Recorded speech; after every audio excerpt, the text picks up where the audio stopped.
31 مارچ 1928 کو Simon commission ناکام ہو کر جب برطانیہ واپس لوٹا تو 19 مئی 1928 کو پنڈت جواہر لال نہرو کی صدارت میں ایک کمیٹی نے اپنی سفارشات پیش کی جسے نہرو رپورٹ کا نام دیا گیا، جس کے مطابق جداگانہ انتخابات کے خاتمے، ہندوستان کی سرکاری زبان ہندی قرار دینے، مرکزی اسمبلی میں مسلمانوں کی 1/4 نشستیں مقرر کرنا اور پنجاب اور بنگال میں مسلمانوں کی اکثریت کو تسلیم کرنے سے انکار کیا گیا تھا۔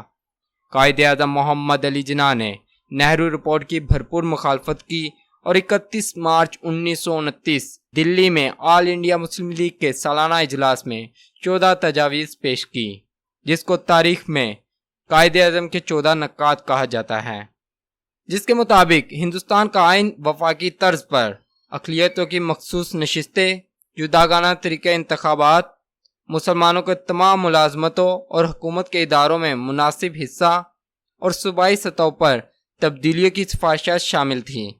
یہی 14 نکات بعد میں 1935 کے آئین کے اساس بھی بنے۔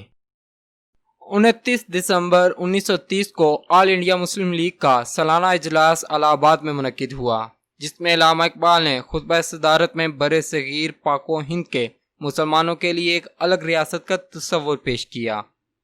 علامہ اقبال نے خواہش ظاہر کی کہ پنجاب، سرحد اور سندھ کو ملا کر ایک ریاست بنا دی جائے۔ اقبال کے اسی تصور کو چودھری رحمت علی نے لفظ پاکستان کی تخلیق میں ڈھالا۔ وزیر اعظم برطانیہ نے برصغیر پاک و ہند میں سیاسی فضا کو پر اعتماد بنانے کے لیے لندن میں گول میز کانفرنس کا انعقاد کیا، جس میں اہم سیاسی جماعتوں کے نمائندوں کو شمولیت کی دعوت دی گئی۔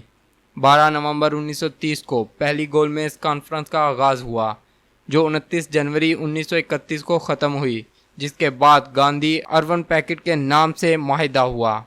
کانگریس نے سول نافرمانی کی تحریک ختم کی اور دوسری گول میز کانفرنس میں شرکت کی، جس کا آغاز 7 ستمبر 1931 میں ہوا اور 1 دسمبر 1931 تک جاری رہی۔ دوسری گول میز کانفرنس میں وفاقی اور اقلیتی امور زیر بحث رہے، جس کے نتیجے میں کمیونل ایوارڈ کا اعلان کیا گیا اور اقلیتوں کے جداگانہ حق کو تسلیم کیا گیا۔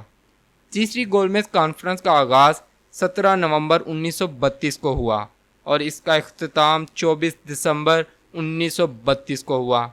کانگریس کی عدم شرکت سے یہ نتیجہ خیز ثابت نہ ہوئی۔ برطانوی حکومت نے تینوں کانفرنسوں کے حوالے سے وائٹ پیپر جاری کیا، جس میں ہندوستان کے حوالے سے نئی آئینی تجاویز موجود تھیں۔ 24 جولائی 1935 کو برصغیر پاک و ہند میں گورنمنٹ آف انڈیا ایکٹ 1935 نافذ کر دیا گیا۔ گورنمنٹ آف انڈیا ایکٹ 1935 کے تحت 1937 میں عام انتخابات کا انعقاد کیا گیا، جس میں کانگریس نے صوبائی اسمبلیوں کی 1585 نشستوں میں سے 714 حاصل کی، جبکہ مسلم لیگ نے 110 نشستیں جیتی۔ کانگریس نے 7 صوبوں میں اپنی حکومتیں قائم کی اور مسلمانوں سے امتیازی سلوک میں شدت اختیار کی۔ اکتوبر 1939 میں کانگریسی وزارتوں کے خاتمے کے بعد قائد اعظم کے کہنے پر مسلمانوں نے 22 دسمبر 1939 کو یوم نجات منایا۔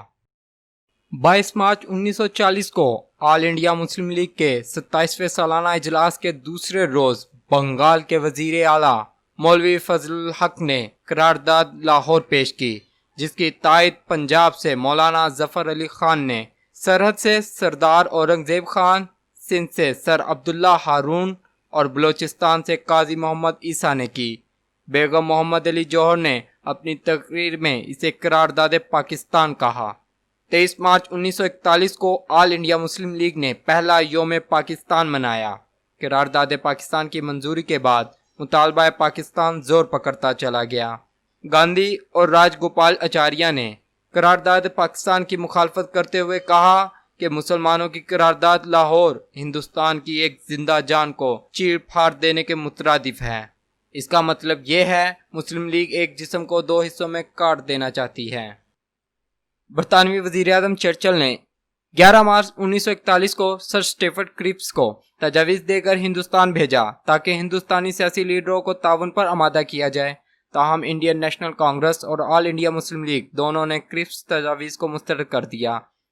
14 جولائی 1942 کو انڈین نیشنل کانگریس نے اپنے سالانہ اجلاس میں ہندوستان چھوڑ دو تحریک شروع کرنے کی قرارداد منظور کی، تو قائد اعظم محمد علی جناح نے اس کے جواب میں تقسیم کرو اور چھوڑ دو کا نعرہ لگایا۔ انڈین نیشنل کانگریس کے لیڈر راج گوپال آچاریہ نے فروری 1943 میں جیل میں گاندھی سے ملاقات کی اور مطالبہ پاکستان کو تسلیم کرنے کا کہا۔ 9 ستمبر 1944 کو قائد اعظم محمد علی جناح اور گاندھی جی کے درمیان ملاقات میں راجا جی فارمولہ پر بحث ہوئی۔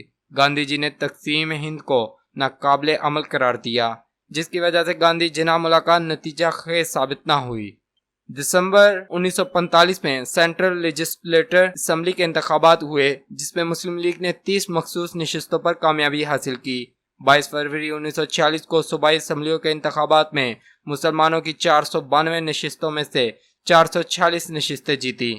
انتخابی نتائج سے یہ ثابت ہو گیا کہ برِ صغیر پاک و ہند کے مسلمان آل انڈیا مسلم لیگ کے ساتھ ہیں اور مطالبہ پاکستان کے حق میں ہیں۔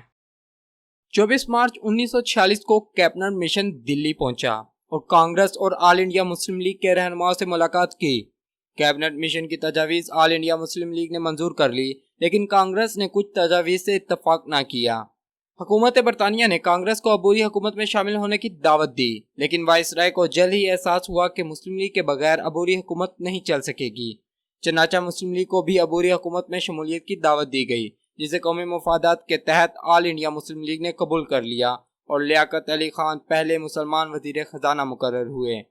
مارچ 1947 میں لارڈ ویول کی جگہ لارڈ ماؤنٹ بیٹن نے وائسرائے کے عہدے کا چارج سنبھالا، اور لارڈ ماؤنٹ بیٹن نے کانگریس اور آل انڈیا مسلم لیگ سے مذاکرات کے بعد تقسیم ہند کا ایک منصوبہ تیار کیا، اور حکومت برطانیہ کی منظوری کے بعد 3 جون 1947 کو اس کا اعلان کر دیا، جس کے تحت 15 اگست 1947 تک اقتدار کی منتقلی کا اعلان کر دیا گیا۔ 3 جون 1947 کے اعلان کے بعد 20 جون 1947 کو بنگال کی اسمبلی نے پاکستان میں شامل ہونے کا فیصلہ کیا۔ 26 جون 1947 کو سندھ اسمبلی نے پاکستان میں شمولیت کا فیصلہ کیا، جبکہ 29 جون 1947 کو بلوچستان کے شاہی جرگے نے متفقہ طور پر پاکستان کا حصہ بننے کا فیصلہ کیا، اور اسی دن یعنی 29 جون 1947 کو ہی کوئٹہ میونسپل کمیٹی نے پاکستان کے ساتھ شامل ہونے کا اعلان کیا۔ 6 جولائی 1947 کو صوبہ سرحد میں ریفرنڈم کے ذریعے عوام نے پاکستان کے ساتھ شمولیت کا فیصلہ کیا۔ نئی سرحدوں کے تعین کے لیے مسٹر ریڈ کلف کو مقرر کیا گیا، جس نے سرحدوں کے بارے میں جو حد بندیاں کی وہ جغرافیائی اور سیاسی سماجی حالات کے برخلاف تھی۔ 7 اگست 1947 کو قائد اعظم اور 13 اگست 1947 کو viceroy lord Mountbatten Karachi پہنچے۔ 14 اگست 1947 کو لارڈ ماؤنٹ بیٹن نے باضابطہ طور پر قائد اعظم کو نئی مملکت کے اختیارات منتقل کیے۔ قائد اعظم پاکستان کے پہلے گورنر جنرل بنے، جبکہ لیاقت علی خان پہلے وزیر اعظم مقرر ہوئے۔